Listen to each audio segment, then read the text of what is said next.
ಇನ್ನು DK Shivakumar Vokkaliga leader ಅಲ್ಲ ಅಂತ ಹೇಳಿ ವಿಪಕ್ಷ ನಾಯಕ ಆರ್ ಅಶೋಕ್ ಕುಟುಕಿದ್ದಾರೆ. ಡಿಕೆ ಶಿವಕುಮಾರ್ ಅವರಿಗೆ ಬುದ್ಧಿ ಭ್ರಮಣೆಯಾಗ್ಬಿಟ್ಟಿದೆ, ನಾವು ಮಠಕ್ಕೆ ಹೋಗಿದ್ ನೋಡಿ ಅವರಿಗೆ ಹೊಟ್ಟೆ ಉರಿ ಆಗ್ಬಿಟ್ಟಿದೆ ಅಂತ ಹೇಳಿ ಕೋಲಾರದಲ್ಲಿ ವಿಪಕ್ಷ ನಾಯಕ ಆರ್ ಅಶೋಕ್ ವಾಗ್ದಾಳಿಯನ್ನ ಮಾಡಿದ್ದಾರೆ. ಕಾಂತರಾಜು ವರದಿಯಿಂದ ಒಕ್ಕಲಿಗರಿಗೆ ಅನ್ಯಾಯವಾಗಿದೆ, ಇದೆಲ್ಲವನ್ನ ಮಾಡಿಸಿರುವುದು ಕಾಂಗ್ರೆಸ್ ಅಂತ ಹೇಳಿ ಕುಟುಕಿದ್ದಾರೆ ವಿಪಕ್ಷ ನಾಯಕರಾಗಿರುವಂತಹ ಆರ್ ಅಶೋಕ್.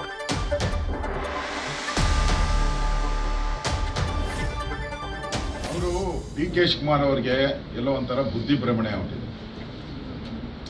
ಬುದ್ಧಿ ಭ್ರಮಣೆಯಿಂದ ಏನೇನೋ ಹೇಳ್ತಾ ಇದ್ದಾರೆ. ನಿನ್ನೆ ನಾವೆಲ್ಲ ಕೂಡ ಪರಮ ಪೂಜ್ಯ ನಿರ್ಮಲಾನಂದ ಸ್ವಾಮೀಜಿಯವರನ್ನು ಭೇಟಿ ಮಾಡೋಕ್ಕೆ ಆದಿಚುಂಚನಗಿರಿ ಮಠಕ್ಕೆ ಹೋಗಿದ್ವಿ. ಎಲ್ಲರೂ ಎಲ್ಲ ಕ್ಯಾಂಡಿಡೇಟ್ನು ಕರ್ಕೊಂಡು ಹೋಗಿದ್ರು. ಅದನ್ನು ನೋಡಿದ ತಕ್ಷಣ ಹೊಟ್ಟೆ ಉರಿ ಶುರುವಾಗಿದೆ. ಕುಮಾರಸ್ವಾಮಿ ಅವರ ಸರ್ಕಾರ ಬೀಳಿಸಿದ್ದು ಬಿಜೆಪಿಯವರು ಅಂತ ಸರ್ಕಾರ ಬೀಳಿಸುವಾಗ ಬಂದಂಥವ್ರು ಯಾರು? 14 ಜನ ಕಾಂಗ್ರೆಸ್ ಅವರೇ ಬಂದಿದ್ದು. 14 ಜನ ಕಾಂಗ್ರೆಸ್ ಅವರೇ ಬಂದಿದ್ದು. 14 ಜನನ ಕಳಿಸ್ಕೊಟ್ಟವ್ರು ಯಾರು? ಈಗ ಒಕ್ಕಲಿಗ ಜನಾಂಗ ಆ ಮಠ ಏನಿದೆ, ಎಲ್ಲ ಸಮುದಾಯನ ಪ್ರೀತಿ ಮಾಡುವಂತ ಮಠ ಅದು. ಎಲ್ಲ ಸಮುದಾಯನ ಪ್ರೀತಿ ಮಾಡೋ ಮಠ ಅದು. ಡಿ.ಕೆ. ಶಿವಕುಮಾರ್ ಏನು ಒಕ್ಕಲಿಗ ಲೀಡರ್ ಏನಲ್ಲ, ಒಕ್ಕಲಿಗ ಲೀಡರ್ ಏನಲ್ಲ ಅವರು. ಯಾಕಂದ್ರೆ ಇವರು ಯಾರೋ ಕುಕ್ಕರ್ ಬಾಂಬ್ ಹಾಕ್ದನು, ಯಾರು ಮುಸ್ಲಿಂ ಭಯೋತ್ಪಾದಕ, ಅವನ್ನ ನಾವು ಬ್ರದರ್ ಅಂದ್ಬಿಟ್ರು.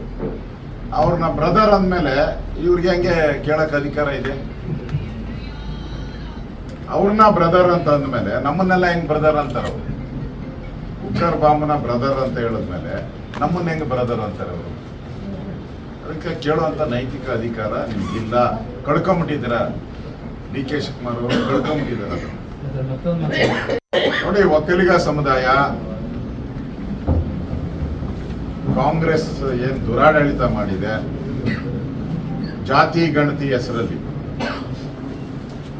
ಒಕ್ಕಲಿಗರನ್ನ ಯಾವ ಸ್ಥಾನಕ್ಕೆ ನಿಲ್ಲಿಸಿದ್ದಾರೆ ಅಂತ ಇಡೀ ರಾಜ್ಯದ ಒಕ್ಕಲಿಗರಿಗೆ ಗೊತ್ತಿದೆ. ಎಲ್ಲ ಪತ್ರಿಕೆಯಲ್ಲೂ ಬಂದ್ಬಿಟ್ಟಿದೆ, ಎಲ್ಲ ಚಾನಲ್ಲೂ ಹೇಳಿದ್ದೀರ.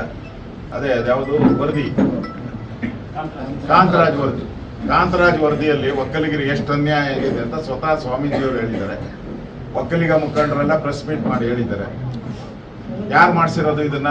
ಸಿದ್ದರಾಮಯ್ಯನವರು ಮಾಡಿಸಿರೋದು, ಕಾಂಗ್ರೆಸ್ ಸರ್ಕಾರ ಮಾಡಿಸಿರೋದು. ಮತ್ತೆ ಓಟ್ ಹೆಂಗ್ ಕೇಳ್ತೀರಾ ನೀವು? ಅನ್ಯಾಯ ಮಾಡಿ ಒಕ್ಕಲಿಗರಿಗೆ ಅನ್ಯಾಯ ಮಾಡಿದ್ದಾರೆ ಅಂತೇಳಿ ಎಲ್ಲ ಮಠಾಧೀಶರು ಹೇಳಿದ್ದಾರೆ. ಒಕ್ಕಲಿಗ ಎಲ್ಲ ಮಠಾಧೀಶರು ಹೇಳ್ಬಿಟ್ಟಿದ್ದಾರೆ.